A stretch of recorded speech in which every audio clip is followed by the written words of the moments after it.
we've got all the information we needed. You know, we went out to the putting green this morning, and I know about how hard I'm going to hit my 25 benchmark putt here. And that's this putt right here. It's about 25 footer on flat ground, and I have rehearsed that enough to know what to do. So now I'm out playing this morning, and I've got a kind of a flat putt, and I got that 25 footer.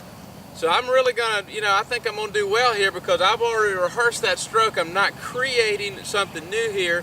I'm only duplicating something I already know to do.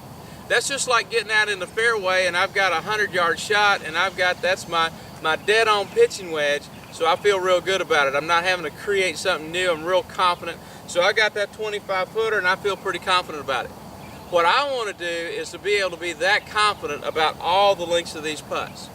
So what I do now is if I've got a putt a little bit further out, or maybe even this one here, or maybe one that's a little closer or a little bit closer, I'm going to use my benchmark stroke to try to get a feel for how much I've got to add to that or take off of it. Okay? So for this little bit shorter putt here, all right, we've got here, I said, well, I'm about 5 feet shorter, so I'm going to go a little bit shorter here. I'm going to rehearse that based on the information I got about my 25 footer. I feel pretty comfortable with the fact that now I've practiced that stroke and I'm going to go a little shorter and roll it down there, and I got good pace and speed on that particular putt. Okay? Now if I come to this one, it's obvious I'm still a little bit shorter. I want to gain that confidence again, so what I do is I take my 25-foot stroke, I say, okay, I know that one, I got to go a little bit shorter, and now I'm going to rehearse that little shorter stroke. Now I'm real confident again. I've used my putting stroke that I know how to do, and I roll it on down there for distance. Okay? Now, I've moved back past my 25-foot mark. Again, I try to feel my 25-foot stroke one more time, so I got to go a little bit more than that.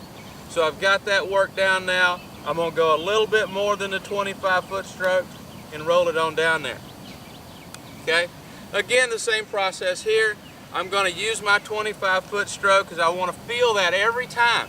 I want to feel what that 25-footer feels like, and then I'm going to alter it and adjust off of that feel.